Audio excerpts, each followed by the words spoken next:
wieder in Peru. Seit 2024, Ende August, sind wir nach Peru wieder eingeflogen und haben 13 Monate Deutschland hinter uns und haben dort wieder entschieden mit unseren Kindern zusammen, dass es zurückgehen soll. Und hier im Video seht ihr gerade, wie wir auf dem Weg zu unserem Grundstück sind. Hier kommen wir gerade am Friedhof vorbei. Auf der rechten Seite sieht man so kleine Gebäude, die vielleicht an eine Hundehütte erinnern. Das sind die Grabstätten. Ja, ich glaube, wir sind die Ersten, die jetzt hier reinfahren, ne? Oha. Das sieht ja auch wie auf der Pferdekoppel. Oder auf den Schweinehund fahren. Oder ein Schweinestall. Schweinestall. Oh Gott, oh Gott. Ja. Das rutscht ja total. Ja, das ist die beste Idee, weil wir fahren. Bei dem anderen ist es mehr Asphalt noch, ne? Beim anderen Weg ist noch mehr Asphalt. Nee, das steht ja. Oh Gott. Das steht ja ab dem Friedhof ist dasselbe. Oh Gott, das rutscht ja richtig. Das fühlt sich aber an wie auf Glatteis. Ja, ist also ähnlich. Ja, die Strecke ist nicht so. Uiuiui, wir rutschen. Ey.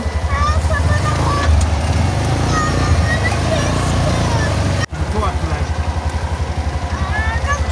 Gucken wir, wie weit wir kommen. Wissen wir Selber fahren und mit der Heimfahrt.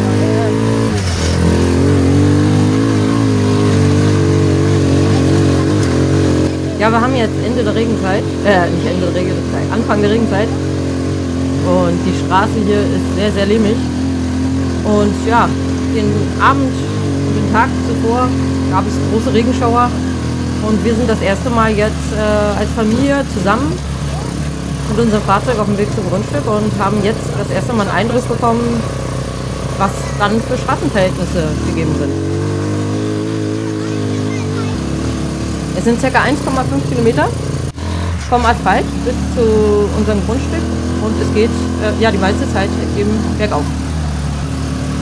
Die Straße und die Vegetation am Rand wird übrigens von den Menschen, die da wohnen, da gibt es dann mehrfach im Quartal eine sogenannte Faena. Da treffen sich die Menschen, die dort wohnen, also meistens die Männer, und halten dann die Straßenränder frei und gehen da wirklich mit Schaufel, mit Brechstange, mit, wie nennt sich das, mit einer Hacke und zertrümmern da Steine und schaufeln die Erde zur richtigen Stelle und das wird in Gemeinschaftsarbeit gemacht.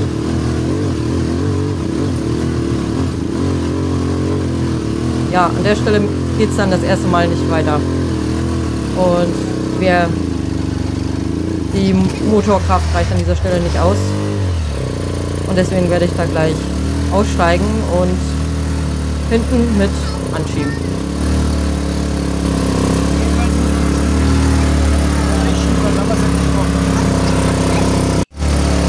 Ich muss runter. Oder es steckt fest. Ja, ich komme so nicht weiter. Ja, wir müssen jetzt eine Lösung finden. Ja. Hier sind wir stecken geblieben. Habe ich mit angeschoben und einen Helm verloren.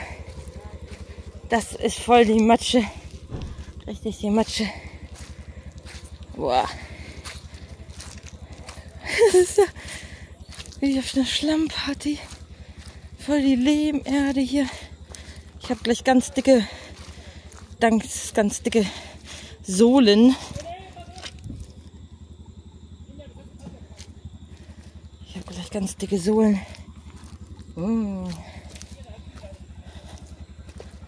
Ja, dieser Weg wird kein leichter sein. Die habe ich geschoben. Bin ich weggerutscht. Hier muss stecken geblieben. So. Hier, es ist schon auf Aufnahme. Ihr müsst es nur festhalten. Einfach nur so festhalten. Wo fahren wir überhaupt bei dieser Matsch? Wir sind jetzt einmal in der Situation im Jahr. Wir müssen noch wissen, wie das ist, wenn wir nach Hause fahren. So, bist du bereit?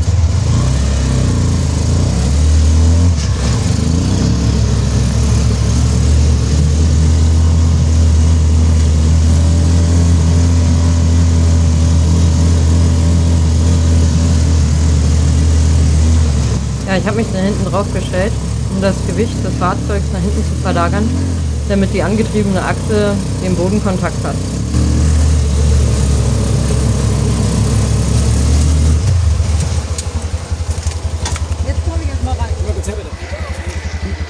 breitere Reifen. Ja, wir fahren das erste Mal bei dem Wetter jetzt auch, ja. Das sind sogenannte Matschflügel, oder? Weiß ich nicht. Naja, ja, ich hab schon. Wir gucken mal, die Hälfte der Strecke haben wir in etwa. Sebastian sagt, die Matsche da an dem Rad, das bremst ihn aus. Oh ja. Die ganze Matsche da, das ist ja schon richtige feste Lehmerde. Damit kann man Lehmhäuser bauen. Das ist Lehm, ja. Sehr lehmig. Und dann ist auch vielleicht... Jetzt verstehe ich ja, wieso unser Nachbar seinen Schutzlicht von ab hat. Ah ja, na klar. Oder es muss mehr Platz sein dazwischen. Es muss höher oder ab, dann spritzt es alles vorher. Lehm Kühler. sogar vielleicht winddicht. Ist vielleicht sogar winddicht. Ja. Ist nicht so kühl. Aber Sebastian hat natürlich seine professionelle Arbeitskleidung an, Flipflops. Das ist seit Jahren gleich geblieben. Ich habe meine Schuhe an, das habt ihr gesehen, die haben so einen dicken Matschprofil. Ich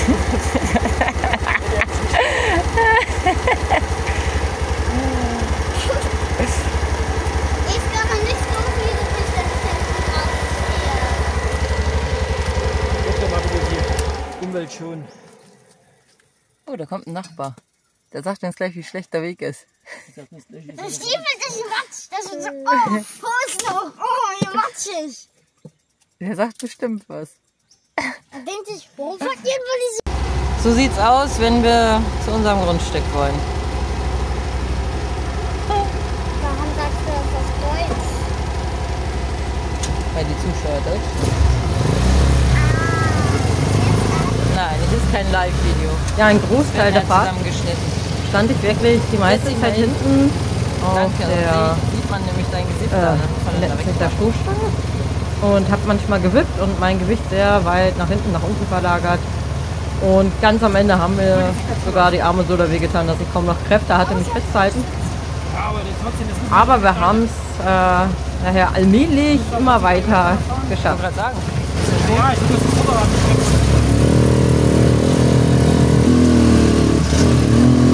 Ja, hier geht's wieder nicht weiter. Okay, und gleich klappt es auch nicht mehr so gut mit dem Schieben, weil wir ein weiteres Problem feststellen.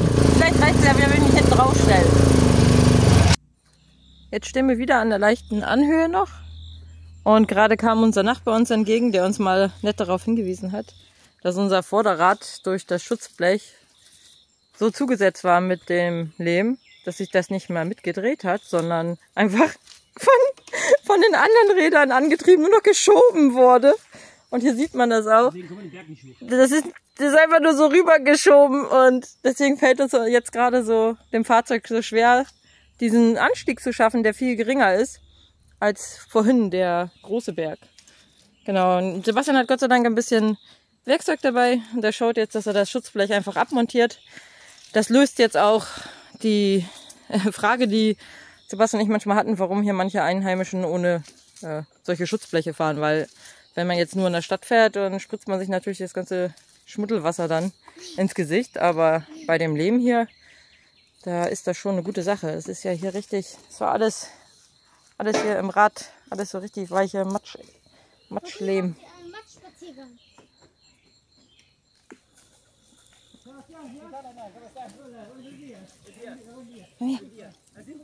So.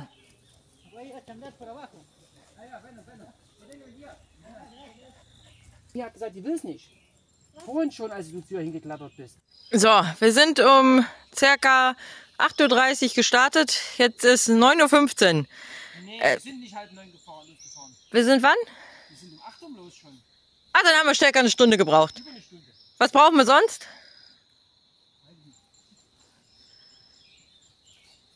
Das ist unser Eingangstor.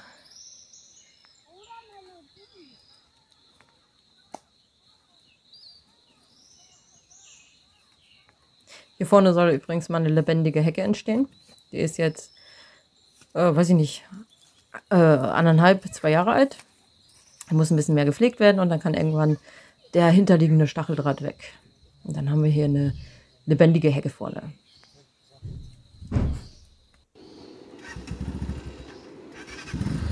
Ja, wir haben hinten unser Arbeitsmaterial eingepackt.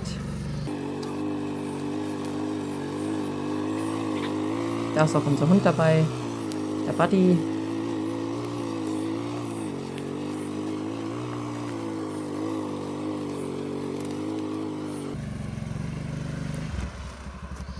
Buddy! Buddy! Ja, findet das. Ja, der schickt das schon. Da ist dann für immer. Ja, wir haben noch nicht viel gemacht auf dem Grundstück. Einige Bananenpflanzen sind von Sebastian schon gepflanzt worden und alles andere war schon vom Vorbesitzer. Die meisten Bananenpflanzen. Links sieht man einen Kurkuma-Strauch, Mandarinenbaum im Hintergrund. Und hier arbeitet meine große Tochter und tut ein bisschen altes Holz umsetzen und ist dabei vorsichtig. Was machst du da, Mia? Ah. Siehst du schon irgendwelche Schlangen? Nein, aber Termiten. Oh, Termiten.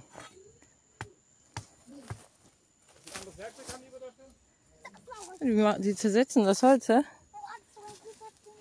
Es kann sein, dass da in dem dichten Bewuchs, da in der Heck, in dem Buschwerk, dass da auch ein Licht ist irgendwo. Kann sein.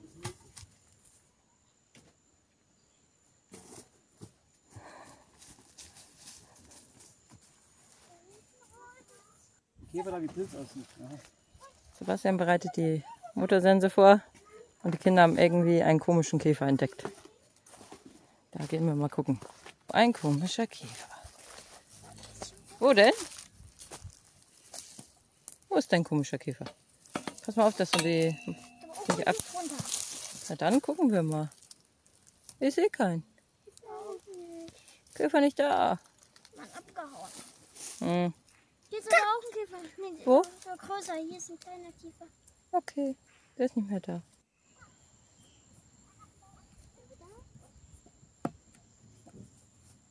Sebastian zieht seine Arbeitsschuhe an. Hoho! Vorbildlich, ne? Von den Flipflops raus in Arbeitsschuhe.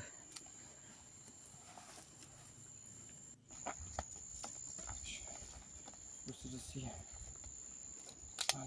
Spinnenmenschen essen. Ich habe noch keine Spinnenmenschen essen.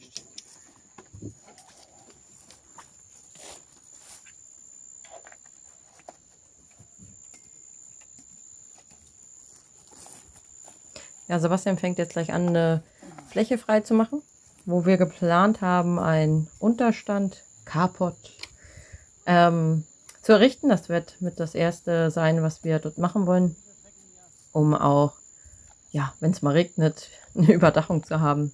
Und das ist dann erstmal die Basis und von der Basis aus darf dann alles weitere entstehen. Links ist übrigens eine männliche Papaya. Das sieht man an den langen Blütenständen.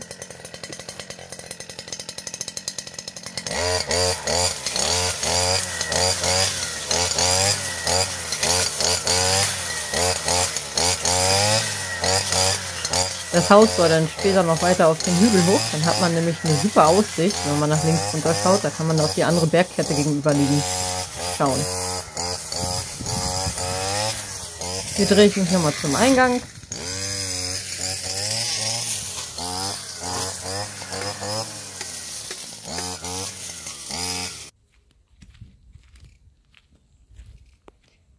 Mama, Papa hat gesagt, ich soll dich aufnehmen. Ist das okay?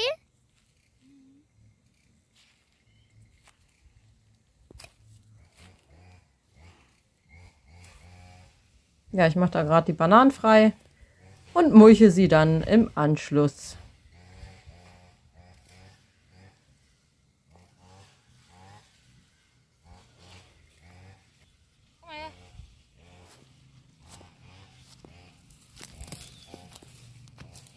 Bück dich, dann zeige ich dir das Bildschirm.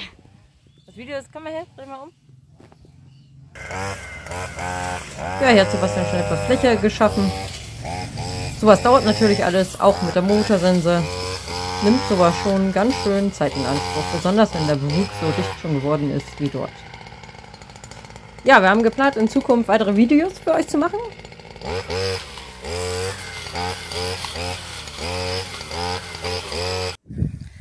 Das Ergebnis nach dem Sensen.